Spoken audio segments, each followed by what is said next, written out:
Film bergenre action sangat-sangat agresif sekali ya di tahun 2021 kemarin, mulai dari film-film superhero, kriminal, maupun thriller. Nah, karena itu kali ini gue bakal memberikan sebuah list dalam 10 film terbaik versi dari gue di genre action dan sub-genrenya juga. By the way, ini adalah film-film action terbaik menurut gue ya. Untuk ratingnya sendiri bisa kalian nilai di kolom komentar, dan buat kalian yang gak sependapat tentang urutan rank dari gue ini, kalian bisa buat list rank kalian sendiri di kolom komentar. Well, jika kalian suka dengan film-film seru, bisa subscribe aja channel ini karena di sini ada banyak banget rekomendasi film seru untuk kalian tonton. Dan buat kalian yang mau update lagi untuk film-film baru yang bakal tayang di bioskop dan layanan streaming favorit kalian, bisa aktifin aja notifikasinya. Nggak usah banyak ngomong lagi, yuk mari kita mulai list filmnya.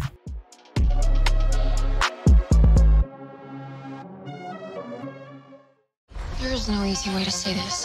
This world, it's a video game. You're not real. Please stop my... Free Guy. Free Guy menceritakan tentang seorang pria yang bekerja di dalam kasir bank dan menyadari ia hanyalah salah satu karakter NPC dalam sebuah permainan video game open world. Lalu ia pun memutuskan untuk menjadi pahlawan dalam kisahnya itu sendiri.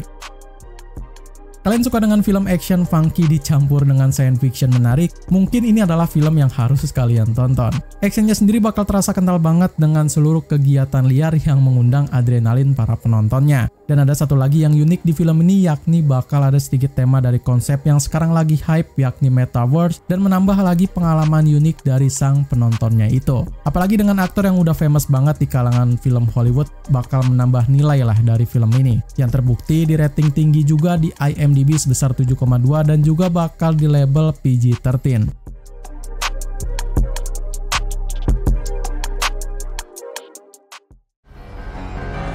I told my men they wouldn't be able to kill you if they tried. Shang-Chi and the Legend of the Ten Rings. Shang-Chi berkisah pada seorang pria biasa yang harus menghadapi masa lalunya sebelum ia memilih untuk meninggalkan dan bergabung ke dalam sebuah organisasi bernama Ten Rings. Untuk urutan yang ke-9 di list ini ada dalam pembukaan film Marvel yang mungkin udah sering banget dibicarakan oleh para penggemar film Marvel ya. Film ini kental dengan fantasinya dan cukup digemari oleh para pecinta film karena actionnya yang keren ditambah dengan bela diri dari Cina yang juga sama kerennya. Gua rasa Marvel mencoba untuk keluar di zona nyamannya dengan menambahkan adegan bela diri yang juga kental. Dan terbukti film ini bakal sangat beda dibandingkan dengan beberapa film Marvel sebelumnya. Rating filmnya bakal di rating yang juga sama tingginya dengan 7,5 di situs IMDb dengan mendapatkan rated PG-13 yang safe untuk kalangan 13 tahun ke atas.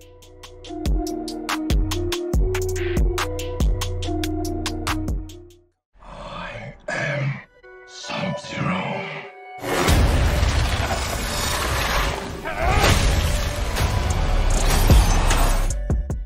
Mortal Kombat. Mortal Kombat 2021 ini berkisah pada seorang pria bernama Cole telah menerima teroran oleh seorang cryomancer dari dunia lain. Cole yang khawatir dengan keselamatan keluarganya pergi mencari seorang marinir bernama Sonya Blade dan Jax yang memiliki tanda naga aneh yang sama dengan Cole saat lahir. Yang udah ditunggu-tunggu di tahun 2021 ini pun keluar juga ya. Yap, Mortal Kombat. Gue sendiri jujur adalah penggemar berat dari Mortal Kombat, mau itu di gamenya, filmnya, maupun yang lainnya gitu. Tapi, terkhusus untuk film Mortal Kombat yang satu ini, yang gue tunggu-tunggu bukan cuma cerita dan actionnya aja, tapi juga ada nama Joe Taslim, sang aktor dari Indonesia yang udah mendunia dan sangat-sangat sukses banget memerankan Sub-Zero di film ini. Ini gila sih. Setelah sekian lama aktor dan aktris Indonesia mulai berkecimpung di dunia film Hollywood, sekarang ada juga salah satunya memerankan main lead di dalam film famous Hollywood. Good job banget buat Bang Jo ya. Bukan cuman itu, filmnya ini bakal penuh darah dan memang udah jadi ciri khas banget di dalam franchise film Mortal Kombat. Dan karena itu filmnya sendiri bakal di rated R atau dewasa dan mendapatkan rating yang memang lumayan untuk film dari seri lama ini sebesar 6,1 di situs IMDb.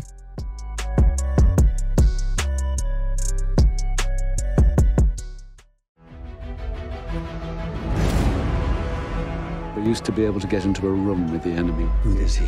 James, you don't know what this is. No Time to Die.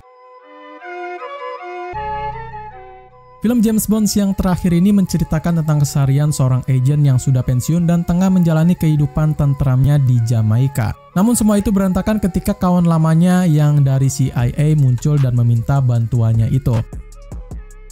Aksi terakhir dari Daniel Craig yang memerankan James Bond di universe-nya ini adalah film yang memang sangat-sangat berkesan banget bagi para fans dari James Bond, termasuk gua sendiri ya. Di penutupan ini bakal ada banyak surprising yang gak terduga dari sutradara dan writernya, sekaligus masih dalam sebuah cerita dari sindikat yang sebelumnya yakni Spectre yang juga bakalan dituntaskan juga di film ini. Untuk itu IMDb sendiri dan para fansnya memberikan rating yang tinggi dan menurut gue juga pantas menerima rating 7,4 dan menempati di urutan ke-7 dengan label PG-13.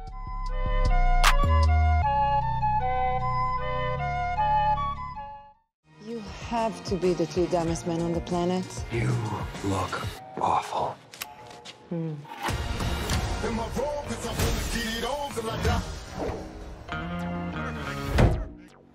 Red Notice. Red Notice mengisahkan pada seorang provilier FBI bernama John Hartley yang terpaksa harus bisa merekrut seorang penipu ulung bernama Nolan Wood dengan bertujuan untuk menangkap seorang buronan kelas kakap yang ingin mencuri telur Cleopatra bernama The Bishop. Akhirnya datang juga ya dari Netflix. Yap, ini adalah film action yang menurut gua paling hype dan paling keren di tahun 2021 ini. Tapi gua nggak bilang ini yang paling terbaik ya. Dari semua aspek sinematografinya sangat keren dan gak usah dipertanyakan lagi ya. Serta actionnya juga yang kental membuat kita melupakan alur ceritanya yang agak rumet di film ini. Dan itu adalah poin yang penting untuk sebuah film yang notabene action yang digabung dengan kriminal yang juga intens. Apalagi film ini didompleng dengan langsung 3 aktor dan aktris famous yang terpampang jelas di posternya itu ya. Rating dalam film Red Notice ini sendiri memang agak sedikit mengecewakan ya, dengan hanya mendapatkan 6,4 di situs IMDb, tapi juga masih safe karena di-rated PG-13.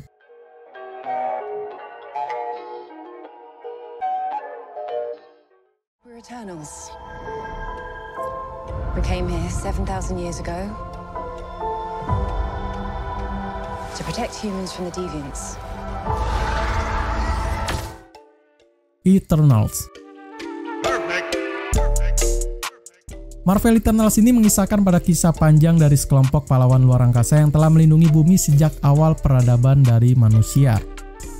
Banyak orang bilang ini adalah film terburuknya Marvel di PS4 ini, tapi maaf, gue agak sedikit kontra ya. Buat gue sendiri ini adalah pondasi film Marvel yang lebih teratur dibandingkan dengan yang lain, yang mana dibangun untuk menghubungkan dengan seri-seri selanjutnya atau bahkan untuk menghubungkan dengan film Marvel lainnya. Karakter yang diberikan pun sama ratanya yang mana bakal sama-sama mendompleng kekurangan dan kelebihannya masing-masing. Itu poin yang benar-benar sangat-sangat krusial buat gua. Untuk sinematografinya masih seperti film-film Marvel lainnya dan yang paling gua suka adalah cerita yang tentu mendetail dan juga lumayan unik dengan menggunakan 2 alur cerita atau timeline yang juga berbeda. Waktu dalam penayangan premier di Indonesia sendiri ada sedikit masalah sih, karena di dalam filmnya ada adegan LGBT yang tentu pasti nggak boleh ditayangin. Tapi pihak penayangan mau nggak mau harus menetapkan untuk melabel PG-13 dan sukses dengan rating 6,8 di situs IMDb.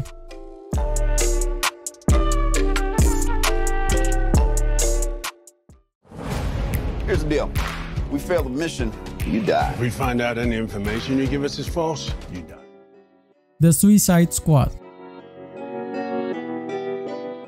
Sequel dari Suicide Squad ini melanjutkan kisah dari para penjahat super yakni Harley Quinn, Bloodsport, Peacemaker, dan sekumpulan para penjahat brutal dari penjara Billy Reef lainnya mencoba untuk bergabung dengan Task Force X dan ditugaskan secara rahasia di Pulau Corto Maltese yang terpencil dan juga dipenuhi musuh yang sangat berbahaya.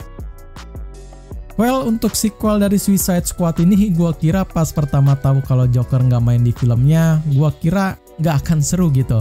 But then pas gua nonton filmnya, man, ini mungkin film action yang liar dan paling gokil di tahun 2021 ini. Ada banyak karakter baru yang dihadirkan di sini dan gue yakin semuanya bakal bisa menghibur kalian. Porsi dari action dan komedinya juga dibagi dengan sama rata dan juga sangat pas banget bagi gue sendiri ya. Bisa dibilang sequelnya ini better than dari prequelnya dan buktinya mereka mendapatkan rating yang tinggi yakni 7,2 dan tentu masih dalam kawasan rated dewasa atau R ya.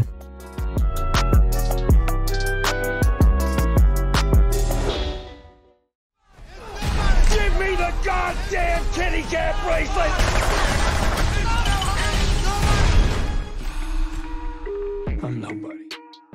Nobody. Nobody berkisah tentang seorang pria bernama Hutch Mansell yang memiliki rutinitas monoton di setiap harinya. Kehidupannya tersebut semakin dingin ketika keluarganya selalu mengacuhkan semua tindakannya itu. Suatu hari ada pasangan perampok yang masuk ke dalam rumah Mansell. Karena melihat ada yang mengganjal, Mansell pun melepaskan pasangan perampok itu. Istri dan anaknya sangat kecewa dengan keputusannya. Merasa dipermalukan oleh keluarganya sendiri, Mansell pun mulai menelusuri perampok tersebut hingga berujung pada pertikaian pada gangster Rusia. Ini nih, juaranya film action thriller dan Next dari John Wick ya. Well, filmnya sendiri bagi gua sangat seru ya, apalagi di bagian skenario, naskah, dan dialognya yang dibagi dengan porsi yang seharusnya itu. Apa tuh bang?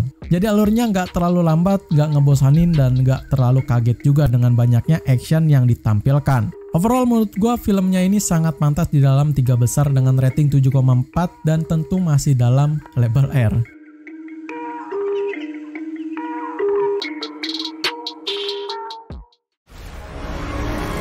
How do you know your team's strong enough?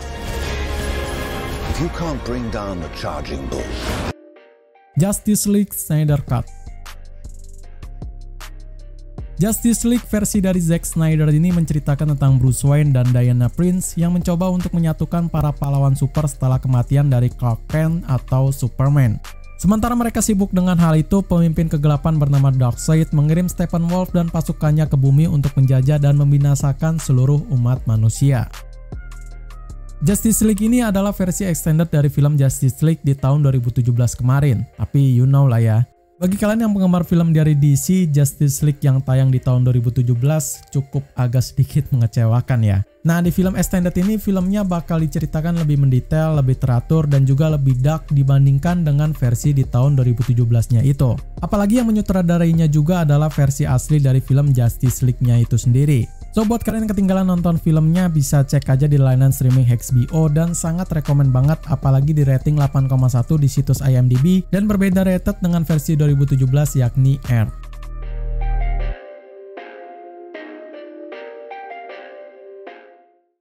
When you botched that spell where you wanted everyone to forget the Peter Parker Spider-Man. Spider-Man No Way Home.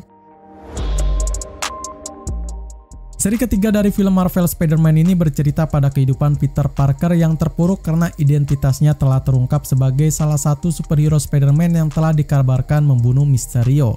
Karena itu Peter meminta bantuan Doctor Strange untuk menghapus seluruh ingatannya bahwa ia adalah Spider-Man. Namun sebuah kesalahan terjadi dan itu justru mengundang musuh berbahaya dari dunia lain. By the way, sebelum gue review, gue cuma mau bilang, personally gue sangat-sangat enjoy banget nonton film Spider-Man kali ini. Bukannya film-film sebelumnya buruk ya, tapi film Spider-Man seri ketiga ini cukup bikin kita puas gitu. Mendompleng dengan cerita yang fresh, penuh surprising, dan tentu skenario yang mind-blowing, membuat film ini bakal berbeda dari 2 film yang sebelumnya. Ya, walaupun bocoran-bocoran dari scene-nya tampil di banyak media, tapi walaupun udah gue expect gitu ya, tetap aja feel-nya bakal terasa banget. Apalagi kalau kalian nonton di bioskop dengan format IMAX gitu ya. Spider-Man No Way Home ini gue rasa sangat-sangat pantas banget sih jadi film action atau superhero terbaik di tahun 2021 ini. Dengan rating yang tentu aja fantastis, yaitu sebesar 8,8 di IMDb dan masih safe dengan rated PG-13.